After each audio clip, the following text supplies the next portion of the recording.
Okay, in 3-4, we are going to take everything we've learned about logs so far, and we're going to solve equations that have logarithmic functions in them. So our objectives today is that we're going to just solve simple exponential and logarithmic equations, solve more complicated equations for exponential functions and logarithmic functions, and then apply these to more application type problems. So just as a reminder from what we've talked about already in this chapter, if you have a to the x and it equals a to the y, these are only going to be equal if their exponents are equal, since those bases are the same. Same thing with the log. If you have the log base a on both sides, then we know that x has to equal y. We can set those equal to each other to help us figure things out. And then we have our two inverse properties. Remember, when this base and this base are the same, that eventually simplifies down to x. Same thing here, when the bases are the same, that eventually will simplify to your x.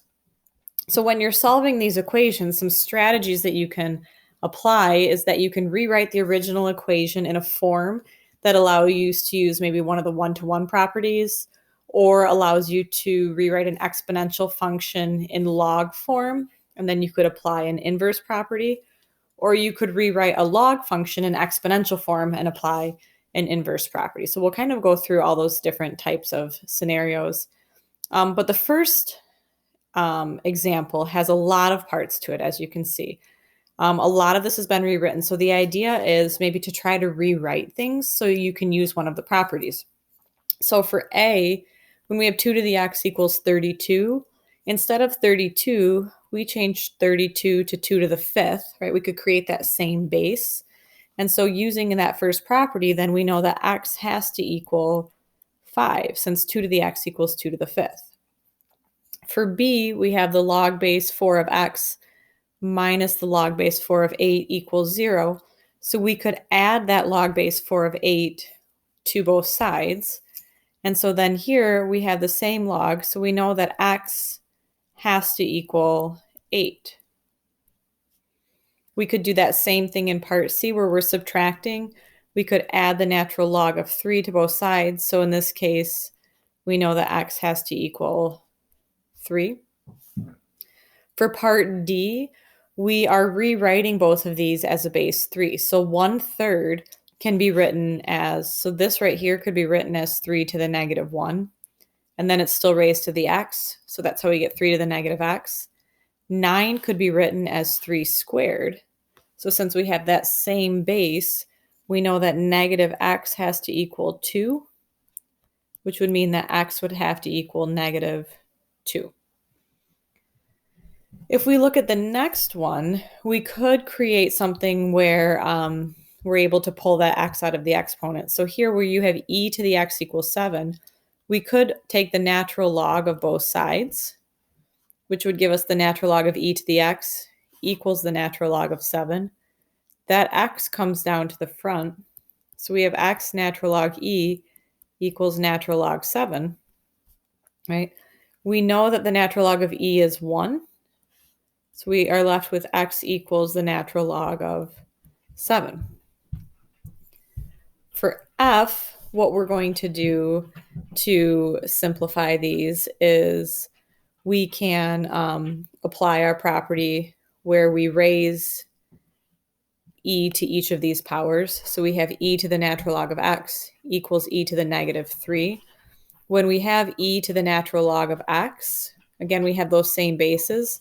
So this actually simplifies down to x equals e to the negative 3. Okay. One other way that you could think about letter f, kind of a little side note for f, if you have the natural log of x equals negative 3, we could take it from log form into exponential form, because remember log has that base e. So we could say the base to the negative 3 equals x, and we would get that same result. For part G, again, we can use that rule where we take the base, we raise them both here, right? So those bases are the same, so we get x equals 10 to the negative 1, which would mean that x equals 1/10. Or if you prefer, you could say log base 10 of x equals negative 1. And then we could take 10 to the negative 1 and set it equal to x by putting it into exponential form. And then the last one, it's that same thing. Since this has a base 3, we could give these both a base 3. So we would get x equals 3 to the 4th, which means that x equals 81.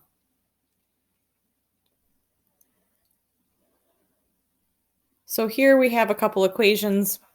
We actually already did a earlier. So remember with a, we can apply that natural log to both sides. So the natural log of e to the x equals the natural log of 72. Right, so we would get x equals the natural log of 72. And we can just leave it in that form, so that's an exact form. For b, we should probably divide both sides by 3 to start. So we get 2 to the x equals 14. And so now in this case, we need to actually take the log or the natural log of both sides. So if I apply the log to this side and the log to this side, that brings my x down to the front. So I have x log 2 equals the log of 14. So x equals the log of 14 divided by the log of 2. And if we wanted to use our change of base formula, we could say x equals the log base 2 of 14. So on this one, again, your goal is to solve for x, so you have to start just moving things away from the x. So we get 4e to the 2x equals, if I add 3, I get 5. I could divide by 4, so I get e to the 2x equals 5/4. So remember, when you have that base e, we're going to do natural log of both sides. And that brings that whole 2x down to the front. So I get 2x times the natural log of e equals the natural log of 5/4. Okay. We know that the natural log of e is 1. So we get 2x equals the natural log of 5/4, which means x equals the natural log of 5/4 divided by 2. And we're just going to leave it like that. We're not even going to come up with a decimal. We're just going to leave it in the exact form. All right, some more examples. Again, we're solving in this case for t. So we're going to start by adding 4 to both sides. So we get 2 times 3 to the 2t minus 5 equals 15. We're going to divide by 2. So we get 3 to the 2t minus 5 equals 15 over 2. And then we have to get this 2t minus 5 out of the exponent. So we need to log both sides. Now be careful when you take that 2t minus 5 out of the exponent. It has to stay in a parenthesis. And so then we have the log of 3. And that will equal the log of 15 halves. We could divide both sides by the log of 3. So we are left with 2t minus 5 equals the log of 15 halves divided by the log of 3. So add 5, so 2t equals the log.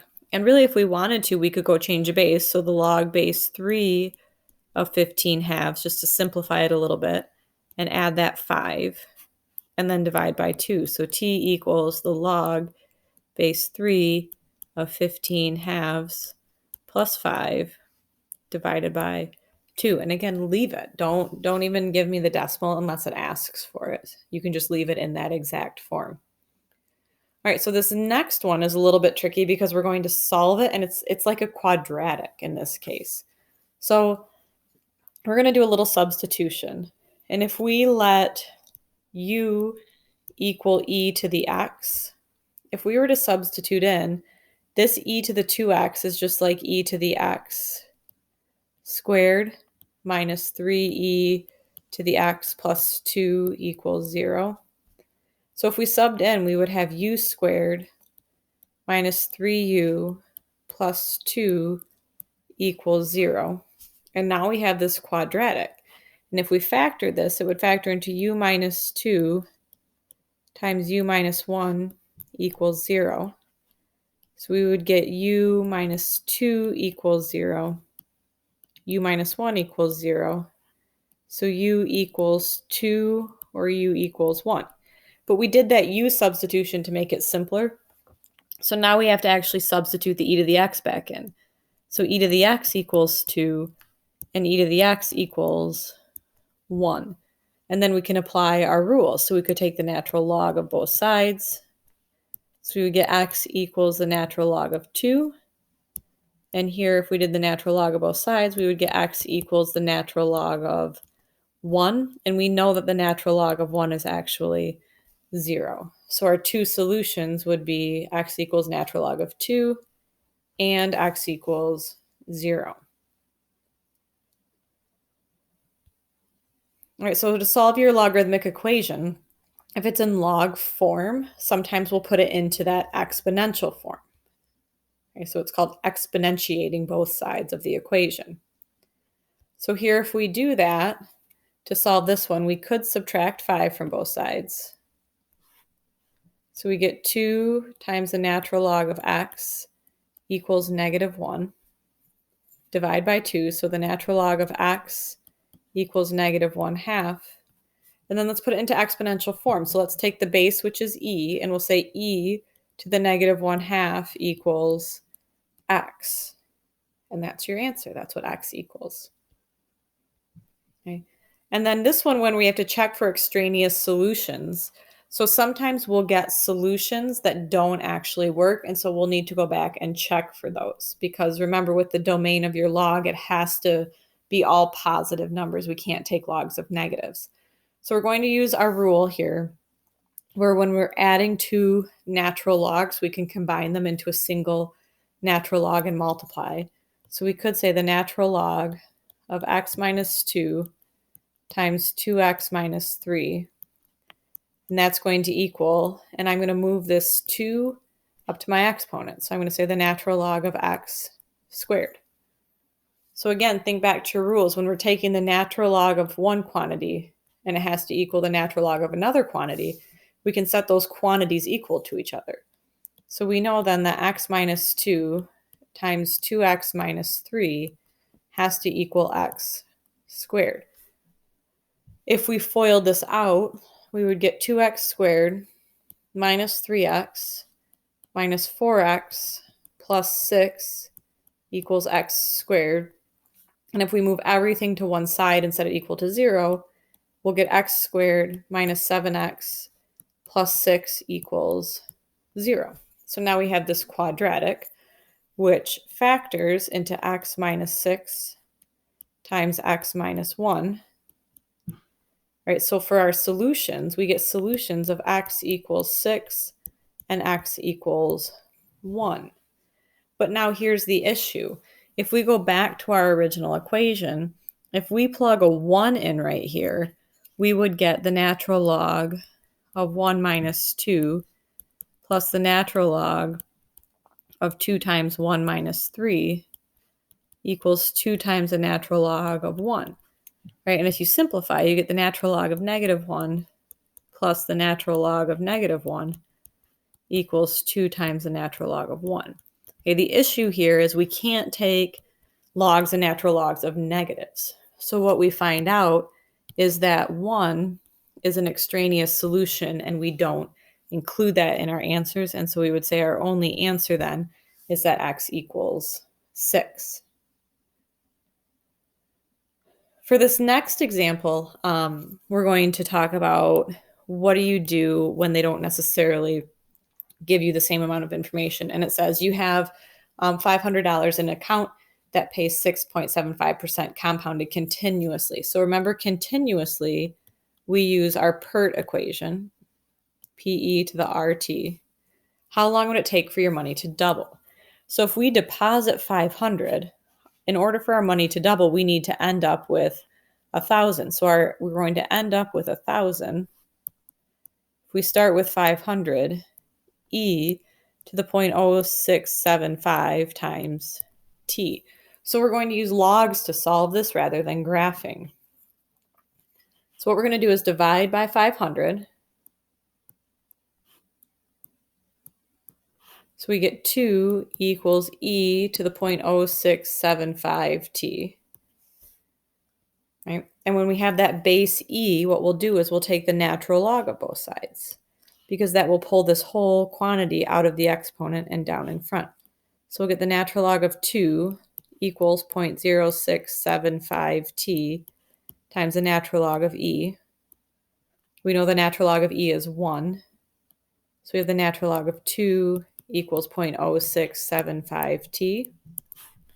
So we can divide both sides by 0.0675. Right? And in this one, you're probably going to actually want to calculate an approximation since we're talking about time. And we get that t is 10.269, and it's always in terms of years. So it's going to take that long for the money to double at that interest rate. And then there's a couple other example videos. If you want to watch more examples or you're stuck on something, go ahead and watch more. Otherwise, you should be good to go.